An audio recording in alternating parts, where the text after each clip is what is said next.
বহাগ মাথো এটি ঋতু নহয়, নহয় বহাগ এটি মাহ। অসমীয়া জাতিৰ ই আয়ুস ৰেখা, গণ জীৱনৰ ই হাঁহ। সকলোকে ৰঙালী বিহুৰ আন্তৰিক শুভেচ্ছা জ্ঞাপন কৰিলোঁ। আজি গৰু বিহু। গৰুক নোৱাবৰ কাৰণে চাটৰ প্ৰয়োজনীয় সামগ্ৰী যেনে বেঙেনা, থেকেৰা, তিয়ঁহ, জাতিলাও, হালধি সকলোবোৰ সামগ্ৰী কাটি যোগাৰ কৰি লৈছোঁ আৰু লগতে মাহ হালধিখিনিও পিচি ৰেডি কৰি ল'লোঁ।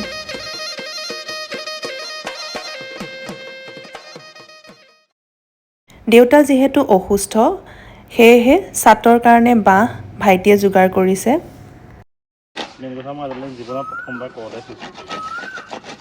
ভাল কথা।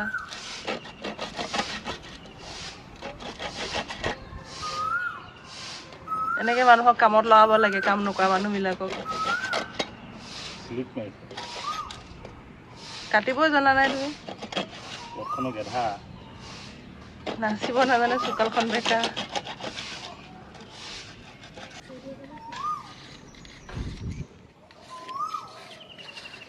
সৰু সুৰাই ধুনীয়াকৈ বাঁহৰ পৰা দুডলীয়াকৈ আৰু তিনিডলীয়াকৈ চাটৰ মাৰি বনাই দিলে।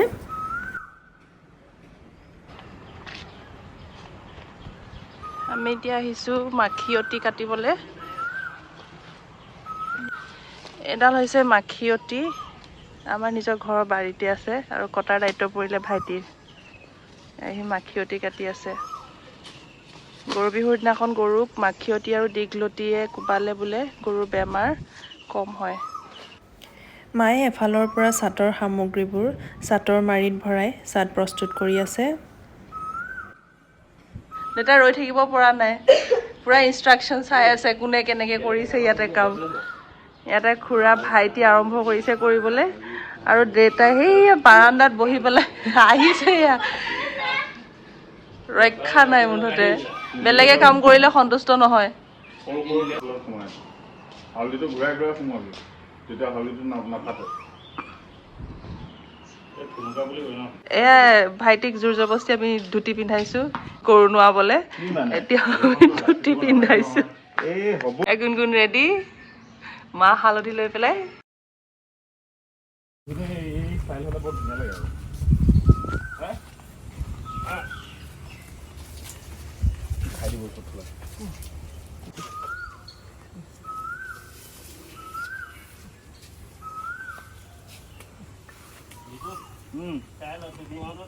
মই জানো বৌ সেইটো কেনেকে নোৱাৰে,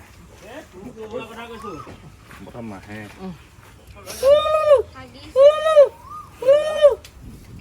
এদিনেই গা ধুবলৈ পাওঁ ভালকে ধুই লওঁ। এবছৰ মূৰতহে গা ধুৱাই ভালকে। তোৰ নিচিনা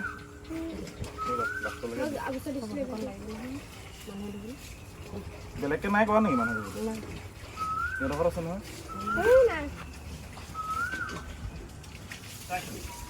আমাৰ আছে নে মানুহে দিব?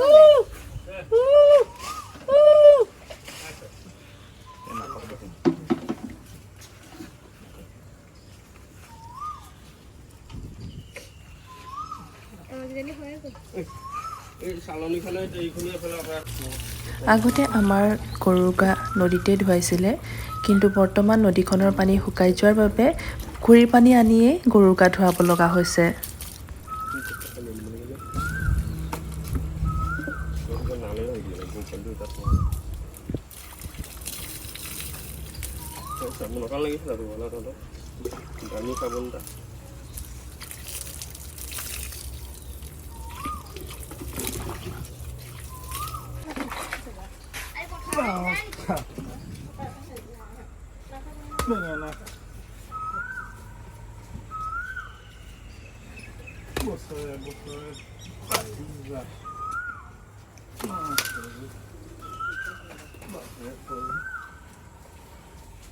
ডাঙৰ গৈ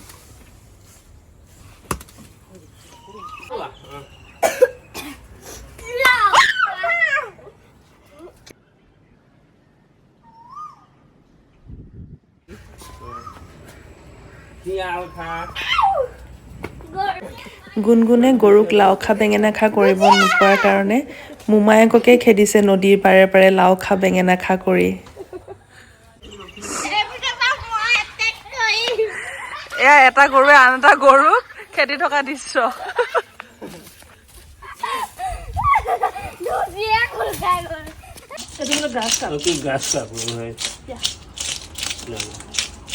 এয়া ৰাতিৰ সাজৰ কাৰণে যোগাৰ চলি আছে আগৰে পৰাই আমাৰ ঘৰত গৰু বিহুৰ দিনাখন মাছ খোৱাৰ নিয়ম আছে ভাইটিয়ে 5 কেজিৰ মাছ এটা কিনি আনিলে আৰু বা আৰু খুৰাই লগ লাগি মাছটো কাটিছে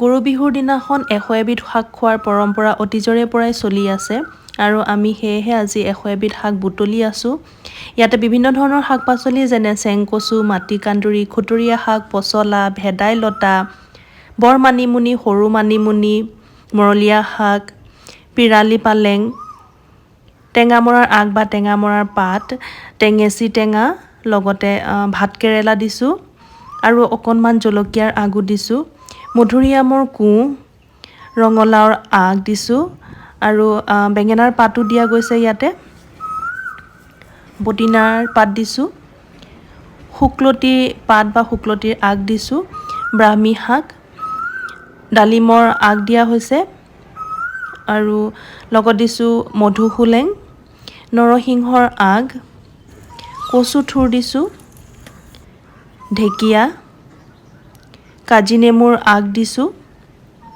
আৰু মচন্দৰী আদিকে ধৰি বিভিন্ন ধৰণৰ শাক পাচলি গোটালোঁ আৰু লগত দিছোঁ আমি চাটত থকা শাক পাচলিসমূহ যেনে বেঙেনা তিয়ঁহ হালধি থেকেৰা আদি সকলো দি পেলাই আমাৰ 100 এবিধ শাক হ'লগৈ আৰু বহাগ বিহুত 100 এবিধ শাকৰ আঞ্জাখন খালে বছৰটোলৈ বেমাৰ আজাৰ কম হয় বা নহয় বুলি এটা লোকবিশ্বাস আছে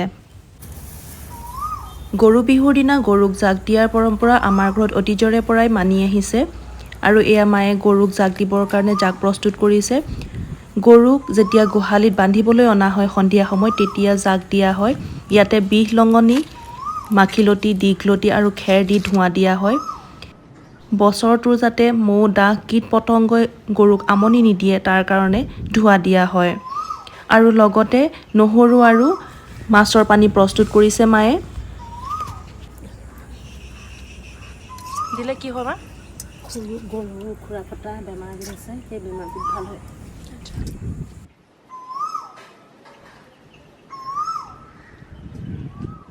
গৰুজনীয়ে খুৰাকেইটা মাছৰ পানী আৰু নহৰু পানীৰে ধুৱাই লৈ মায়ে গৰুজনীক পিঠা খুৱাই দিছে মায়ে ইয়াত জেতুকা আনি দিছে আমাক লগাবৰ কাৰণে কেঁচা জেতুকা বুলি কয় পিচি দিয়াৰ পিছত ৰঙা হয় আৰু ৰঙা হ'লেতো পকা জেতুকা বুলি কয় আৰু নাচনীবিলাকে তাকে পকা জেতুকা বুলি সানে আৰু যদি ৰং নালাগে তেতিয়াহ'লে গৰুৰ গোবৰত হাত দুটা ভৰাই দিয়ে ৰাতিপুৱা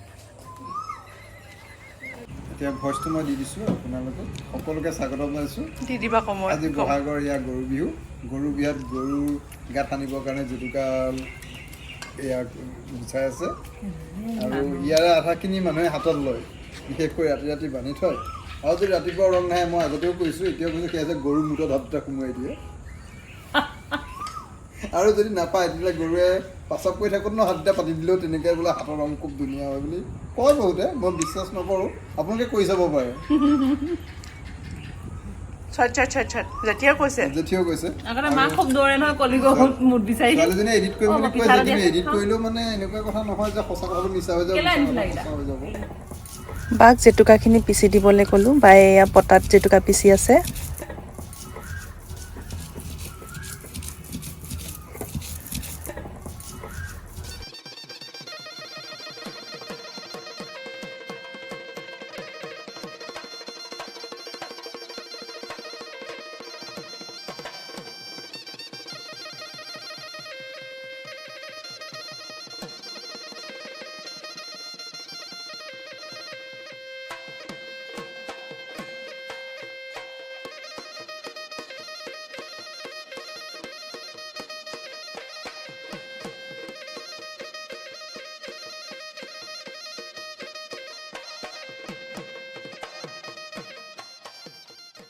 এতিয়া আমাৰ ৰাতিৰ ভাত সাজৰ কাৰণে যোগাৰ ইতিমধ্যে হৈ গৈছে। মায়ে সকলোখিনি ৰান্ধি শেষ কৰিলে। আমি এতিয়া সকলোৱে মিলি ৰাতিৰ ভাত সাজ খাম। আৰু বিহুৰ দিনাখন ঘৰৰ প্ৰতিজন সদস্যই একেলগে ভাত সাজ খোৱাৰ আমেজেই সুকীয়া।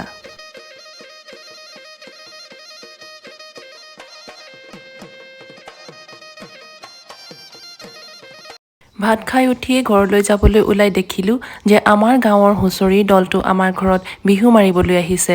ভাবিলোঁ এভাগ সেৱা লৈ যাওঁ।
আজি মানুহৰ বিহু।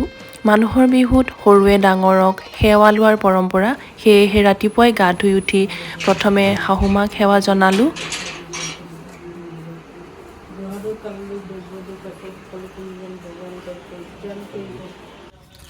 তাৰপিছতে ওলাই আহিলোঁ মাৰ ঘৰলৈ বুলি। মাৰ ঘৰত আহি আইতাক সেৱা জনালোঁ।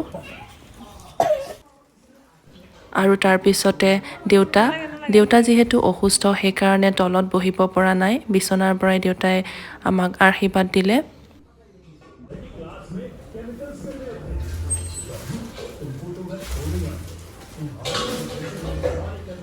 তাৰপিছত সেৱা জনালোঁ মাক।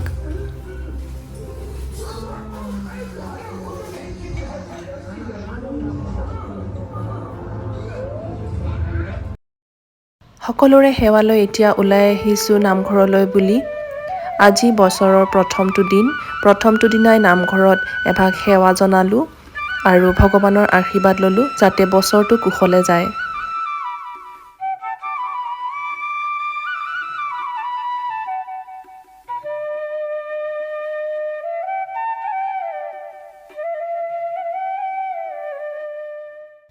নামঘৰৰ পৰা উভতি আহিয়ে দেখিলোঁ আমাৰ ঘৰৰ চোতালত কণমানি কেইজনীমানে হুঁচৰি মাৰি আছে। নিজৰ শৈশৱলৈ উভতি গ'লোঁ। আমিও এনেদৰেই সৰুতে বিহু হুঁচৰি মাৰিছিলোঁ। মায়ে ধুনীয়াকৈ আমাক উলিয়াই দিছিলে।